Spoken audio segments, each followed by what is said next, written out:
chegamos ao final de Loki.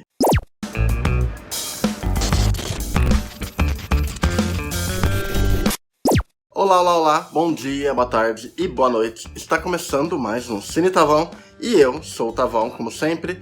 Estou aqui para comentar de Loki, episódio 6, final de temporada, não de série dessa vez. Um final que foi anticlimático, cíclico e muito bem conduzido, muito bem atuado e extremamente bem dirigido na maior parte do tempo. Traz grandes mudanças para a série, assim como um momento de ruptura para o Loki e também muitas pistas e muitas aberturas para MCU no futuro. Então, vamos à review aqui, como é bom avisar sempre. Essa review tem spoilers, então estejam, avisados. Esse episódio, ele começa de onde parou o anterior, que eles chegaram naquele local ali, naquele pequeno castelo, naquela mansão, que estava além do vazio, que é a cidade do fim do tempo, a cidadela do fim do tempo, é onde eles até encontram a Miss Minutes servindo ao aquele que permanece, que é um personagem dos quadrinhos que aqui eles fizeram uma pequena correção, uma simplificação na verdade, né? Para ficar mais coeso, e aparentemente ele é uma variante do Kang.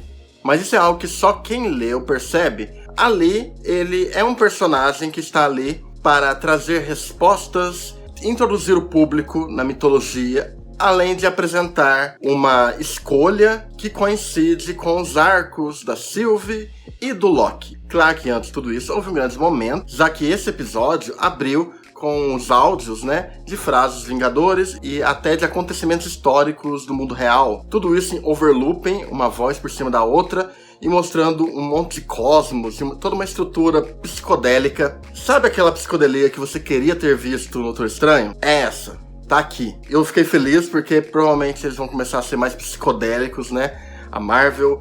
E eu adoro essa explosão de cores, toda essa mistura, de um sombrio com essas cores vibrantes. E já te prepara que você tá num cenário completamente fora do comum. E aí logo depois disso, tem toda essa cena aí que eu falei, eles entram ali, a Miss Minutes, ela trabalha ali pro aquele que permanece, que é uma variante provavelmente do Kang. Esse é um momento muito bom porque, sim, você dá respostas, mas ao mesmo tempo você cria um ambiente de tensão semelhante aos 2 primeiros episódios da temporada. É legal porque forma esse ciclo. A série volta para o seu ambiente natural de início, realçando as qualidades que a série tem, sem apelar para fanservice, sem apelar para qualquer tipo de elemento exagerado para agradar fanboy. Aqui está focado unicamente na construção e na entrega dessa cena, e também na entrega dos atores aqui. E aí nós temos aí o Jonathan Majors, ator de Lovecraft Country, um ator jovem que despontou agora, que é incrível. Ele tem um talento formidável, esse ator. O jeito que ele se porta ali é fantástico, porque ele tem uma mistura de algo misterioso, mas ele também é bastante verborrágico. Ele sobe na mesa, ele se empolga. Eu me pergunto de onde ele tirou isso. Isso me lembra muito os boatos, as lendas que falam que o Stan Lee subia na mesa no início da Marvel, lá no início dos anos 60. Mas isso também é algo, vamos dizer assim, não é algo só do Stan Lee, Acho que muitos quadrinistas e criadores, artistas costumam fazer isso, se expressar às vezes de uma forma corporal para falar sobre o que eles estão fazendo. E ele é meio que essa figura, Ele é meio que um criador, ele assumiu esse posto para impedir toda uma guerra do multiverso. Esse episódio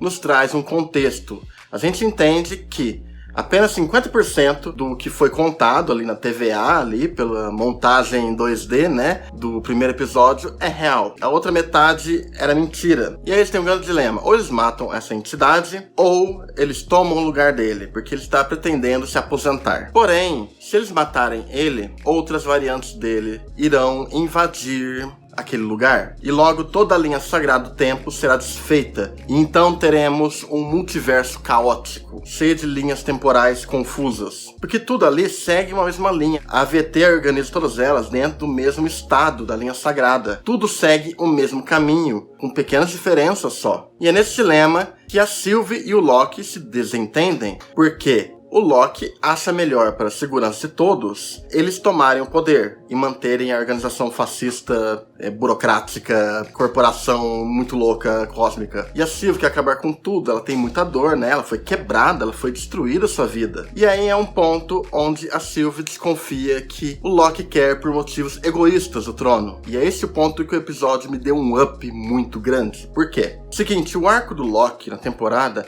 é ele tentando provar que ele pode ser bom, que ele pode mudar e que ele pode ser confiável. No final da série, vai pro outro lado.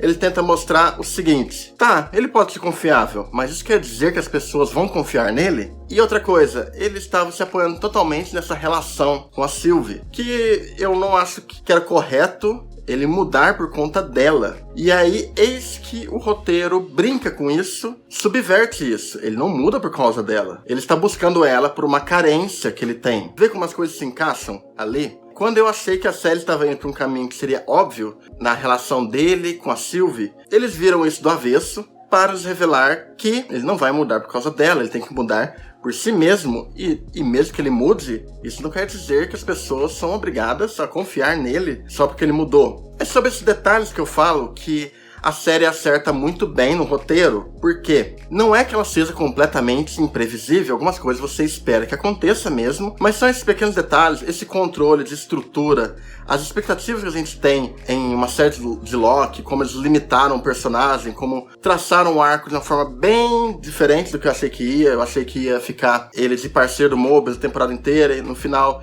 ele deu uma despirocada, ele caiu em outro lugar, ele foi tentar a Sylvie ali, se conectou com ela. No geral, ela é uma série bem simples, mas extremamente bem executada e que tem um controle legal de roteiro, sabe brincar com alguns detalhes e com algumas questões de estrutura de história. Nada revolucionário, mas é o bastante para tornar esses twists interessantes para a trama no geral. E enquanto tá acontecendo isso, enquanto tá tendo essa divisão ali de Sylvie versus Loki, nós temos ali na AVT, na TVA, temos ali o Mobius se confrontando com a chefona, né, a Ravonna, e isso tudo leva a um momento ali onde ela foge, deixando uma ponta solta a ser desenvolvida na próxima temporada. Todos os mistérios envolvendo ela, né? A gente descobre também nesse episódio que o eu dela de antes e o negócio da caneta e tudo mais, que é um detalhezinho lá do primeiro episódio, o eu dela de antes, que foi tirado da linha do tempo, era uma professora. E aí, cabe ao Mobius ali, naquele lugar, reconstruir a TVA, a AVT, da melhor maneira possível e ajudar todas as pessoas, né? Paralelo a isso, a gente tem lá, na situação Loki versus Sylvie, eles meio que se resolvem ali, ela beija ele e ela manda ele embora, e aí a Sylvie vai lá e mata aquele que permanece. E não é mostrado o que acontece lá em seguida. A gente tem uma dúvida no ar de que esse personagem vai voltar, não só do ator interpretando outras versões dele, mas também por conta que o personagem fala que ele pode reencarnar. E eu acho que ele vai realmente reencarnar em algum ponto e vai retornar ao MCU. É uma ideia bem esperta, o jeito como concluíram aí dentro desse local, além do vazio, que você consegue realmente concluir o arco do Loki, essa etapa do arco dele, né? Claramente deu tudo errado as escolhas que ele fez, e você dá uma resposta a muita coisa, e você também apresenta uma grande ruptura e uma grande derrota para todos os personagens, basicamente, né? Aí depois a gente descobre ali que a linha do tempo, a linha sagrada começou a ser destruída completamente e não vemos mais cenas da Sylvie. E a partir daí a gente vê o Loki, né? A gente acompanha através do ponto de vista do Loki. Lá na AVT, ele tá muito depressivo, muito down ali. E aí que ele decide, tipo, ele fez todas as escolhas terríveis pensando no melhor. Porém, ele aprendeu com isso. Ele claramente levanta, motivado, determinado a resolver tudo isso. Então o episódio acaba com ele falando com o Mobius não reconhecendo ele, e aí tem toda uma vibe, Planetas Macacos, dele descobrindo que ele está em outra VT de outra linha temporal. Ou seja, fudeu tudo como funcionava. A VT não controla mais a linha sagrada e ele está numa linha alternativa. E não apenas qualquer linha, está na linha que aquele que permanece avisou ele. Avisou que suas cópias, suas variantes, né, eram muito mais perigosas do que ele. E ele está nessa linha. Depois a gente tem uma cena pós-crédito. Ela basicamente mostra a ficha do Loki e mostra lá: Loki retornará para a segunda temporada. Hype total aqui, tô bem animado. Gostei desse final ser anticlimático, a ideia do ponto mais climático do universo cósmico, e toda essa epopeia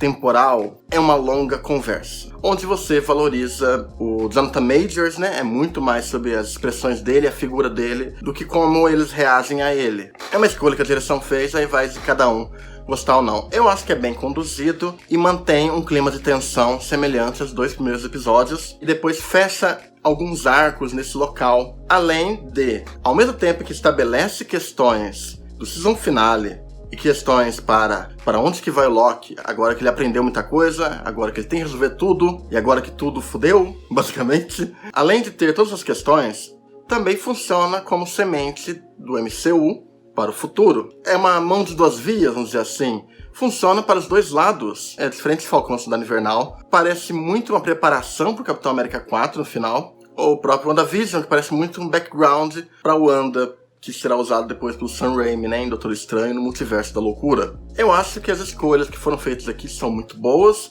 são bem interessantes e curiosas, e me ajudaram a ficar bem interessado e curioso para onde que vai a história, já que ele está agora num cenário completamente militar, né, do grande perigo que aquele que permanece avisou, porém, ele aprendeu muito sobre ele, ou com versões dele, para ser mais exato. E ele fez várias escolhas péssimas, como ele se focou muito mais na Sylvie do que no Mobius. Imagino que agora vai haver um momento meio de Volta ao Futuro, dele tentando explicar para esse Mobius, que não é o dele, de onde que ele é, para tentar mandar ele para outra linha. Acho que vai ser uma coisa meio assim, ele precisa descobrir, né, como que trafega. Provavelmente vai precisar descobrir como que trafega e tudo mais. E provavelmente ele vai se expandir em controles mágicos, nas manipulações dele. Ele fez várias coisas erradas. Provavelmente ele vai fazer escolhas completamente diferentes agora, porque ele viu o que ele fez de errado e ele viu o que ele pode ser, o potencial que ele tem. Eu estaria que até vai ter um retorno dos outros Lokis nessa próxima temporada. Vai acabar virando um conceito de Lokis, isso aí. Ele vai acabar dando um jeito de encontrar com eles de novo. Provavelmente eles vão estar completamente diferentes e ele vai precisar se reconectar com eles. Nem se for os atores em outras versões, enfim. Eu acho que ainda vai rolar alguns retornos para a próxima temporada. E meio que acaba uma etapa do Loki. Acaba essa etapa da queda dele. E agora a gente vai ver uma etapa da ascensão dele. Ele estava pronto para consertar tudo. Ele não contava que iria ter um grande azar de estar nesse reino dominado pelo Kang. Então é muito interessante porque você estabelece um cenário muito bom para a série, um cenário para desenvolver o Loki, desenvolver esse universo que foi criado. Você deixa pontas para a próxima temporada, vai germinando sementes para o MCU usar nos próximos filmes, próximos anos. Isso aqui foi tipo a primeira aparição do Thanos. Aquela primeira aparição no final do Vingadores 1. Eu chutaria que daqui a 10 anos isso vai coincidir em Guerras Secretas. Eu estaria forte isso. Mas por enquanto só podemos ficar nas suposições, não dá pra saber. Pontos fracos do episódio. Algumas cenas são um pouco longas demais. Apesar disso ser um ponto forte do episódio, eu digo que tipo, uma parte dá um zoom out ali. É um pouco longo demais, mas é o único ponto ali que me incomodou. Questão de fotografia, eu adoro a questão design, trilha da série. Aqui tá ótimo também. Funciona para o tom que a série quer propor. Mas eu entendo quem não gostar dele. É uma coisa muito específica. Tipo assim, é colorido, mas é escuro, né? É soturno, né? Eu não vejo problema nisso. Eu acho legal ter esse tipo de tom. Melhor que ser um padrãozão cinza chatão de alguns filmes que tem do MCU. Aquela chapa de cimento, né? E outro probleminha que talvez eu tenha tido é que talvez devessem ter dado mais uma pista sobre qual foi o Nexus da Sylvie. Eu imagino que vai sim ser desenvolvido na próxima temporada. Eles vão brincar muito com essas questões dessa mitologia que eles criaram. Em si foi uma temporada divertida, que é uma introdução também. Introdução mesmo para a série em si, para o mundo da série. Muitas séries fazem isso, principalmente séries que lidam com um conceito novo de fantasia, ficção científica. Eu acho super ok, pelo menos você compreende cada camada desse mundo. E agora pode brincar à vontade, né? E fazer a ascensão do Loki, né? Mas no geral é isso, eu achei um episódio muito bom, é um ótimo finale, com muitas surpresas, diferente do que eu imaginei, mas extremamente interessante, bem dirigido. Jonathan Majors dá um show aqui, o clima de tensão é ótimo, deixa um gancho gigante para a próxima temporada, perguntas respondidas, mas também pontas soltas a serem desenvolvidas, o que é bom. Estamos lidando com uma série, então a gente vai por etapas, né? A gente tem um final de um capítulo aqui, um capítulo muito interessante, e eles terão que desenvolver outras questões, porque agora o Loki está completamente perdido Porém, ele aprendeu, provavelmente, com tudo que aconteceu com ele. Imagino que ele estará pronto agora para dar um jeito em tudo isso e, ajudar o Mobius, né? Até porque, né, gente, vamos pegar o jet ski dele. Esse é o grande final que eu quero ver pra essa série. Eu quero ver o Mobius em seu jet ski. É isso que o mundo quer e é isso que nós precisamos ter. Ou o Wilson em um jet ski. Então é isso que foi minha review. Tem pouquíssimos pontos negativos desse episódio e dos outros episódios, já falei nos outros vídeos. Na geral, eu adorei a série, eu acho ela fantástica. É o que eu queria de uma série MCU, finalmente. Uma narrativa contida, que é uma série, não é um filme esticado em várias partes. E por isso que eu elogio mais uma vez o roteiro dessa série, porque eles sabem como fazer uma narrativa que seja contida e ao mesmo tempo atenda aos desejos de mercado do Kevin Feige e da Marvel Studios. E isso é incrível. Eles acertaram onde as outras duas séries não conseguiram. Apesar de simples, tem uma execução incrivelmente competente e tem muito potencial para crescer no futuro. Para mim, é a melhor série do MCU, pelo menos até agora. É a minha favorita. Quem diria, para uma série que não tinha nem motivo de estar existindo, tudo isso é um grande feito para Loki. E eu agradeço também toda a equipe, a trilha sonora da Natalie Holt, agradeço ao Mike Waldron, Kit Harington. Então é isso, minha gente. Isso aqui foi minha review do final da série, né? A gente se vê no próximo vídeo. Até mais e falou!